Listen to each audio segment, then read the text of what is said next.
Welcome once again. ये word of the day की series में किसी वजह से कंटिन्यू नहीं हो पाती है, केवल और केवल परफेक्शन के चक्कर में ऐसा हो पाता है।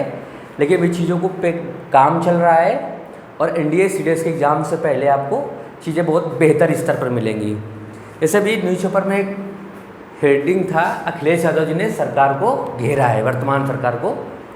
ये जो मामला बाढ़ को लेकर के चल रहा है, तो उसमें एक वर्ड है कॉर्नर, लिखा था शायद ऐसे कुछ कि अखिलेश कॉर्नर्स यूपी गवर्नमेंट।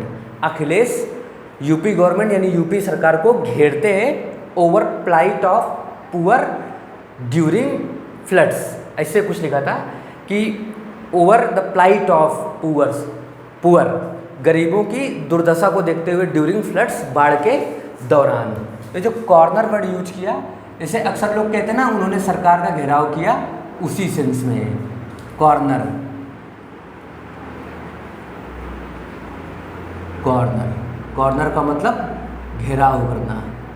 जब आप शब्दों के माध्यम से या किसी की आलोचना करते हुए किसी का घेराव करते हैं, तब कॉर्नर वर्ड यूज कर लेते हैं। जैसे एग्जाम्पल यही कुछ ऐसे ही लिखा था, Akhilesh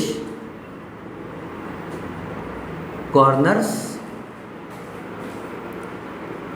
UP government.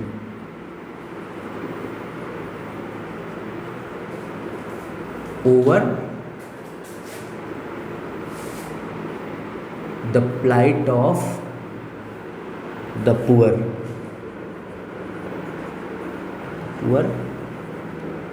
During flood. उधर पीलीभीत वगैरह में बाढ़ चल रही ना, उसी को देखते हुए वहाँ पर ऐसा किया गया। फ्लड को आप फ्लड्स भी लिख सकते हैं। तो जैसे लिखा है कि Akhilesh corners UP government, Akhilesh UP. अब प्रेजेंट इंडेफिनिट स्ट्रक्चर यूज किया गया न्यूज़पेपर की हेडिंग्स में। प्रेजेंट इंडेफिनिट को विशेषाधिकार है कि जैसे आप रनिंग कमेंट्री है, न्यूज़पेपर की हेडिंग्स है, या पास्ट की घटना जब आप विविडली उसको एक्सप्लेन कर रहे होते हैं, वहाँ पर प्रेजेंट इंडेफिनिट स्ट्रक्चर यूज करते हैं। तो अखिलेश कॉर्नर्स यूपी गवर्नमेंट लगभग शायद यही था, बहुत अच्छे से नहीं यार, लेकिन सेंटेंस स्ट्रक्चर सही है। कॉर्नर वर्ड यूज हो गया, ओवर शब्द ले आए, प्लाइट ले आए, पुअर एडजेक्टिव था, द लगा के आपने प्लूरल कर लिया।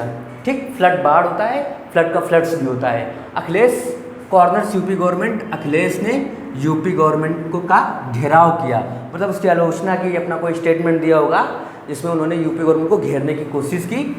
Over the plight of the poor, गरीबों की दुर्दशा पर। ठीक ना। और देखिए कॉर्नर समबडी ओवर समथिंग, ऐसे एग्जाम में प्रश्न बना दिए जाते हैं कि किसी का जब आप घेराव करेंगे तो उसके साथ प्रीपोजिशन ओवर यूज किया गया। Akhilesh corners UP government, Akhilesh Uttar Pradesh सरकार का घेराव करते हैं ओवर द प्लाइट। प्लाइट का मतलब दुर्दशा होता है, खराब स्थिति, वेरी पुअर कंडीशन, है ना।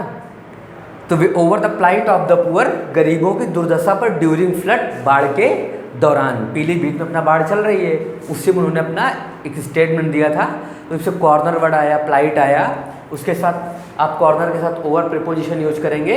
और पुअर मीन्स होता है गरीब, है ना, एडजेक्टिव है, डिस्क्राइबिंग वर्ड है, द लगा के आप उसका क्या कर सकते हैं, प्लूरल कर सकते हैं, द पुअर, गरीब लोग, है ना।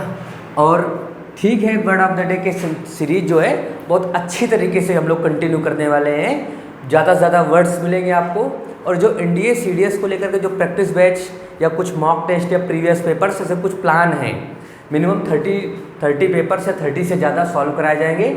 उसका जो आपको मतलब आंसर की होगा वो बहुत ठीक ठाक स्तर पर लिखा होगा। जो ग्रामेटिकल एरर्स होंगे, ग्रामेटिकल प्रॉब्लम्स होंगी, फुल्ली एक्सप्लेन होंगे। और जो वर्ड्स होंगे, उस वर्ड का ये नहीं कि एक शब्द में अर्थ लिख के निकल जाए। जैसे प्रिवेंट है, प्रिवेंट का मतलब होता है किसी को कुछ करने से रोकना या किसी चीज़ को घटित होने से रोकना। ऐसे ही लिखा मिलेगा कि to stop somebody from doing something या to stop something from happening.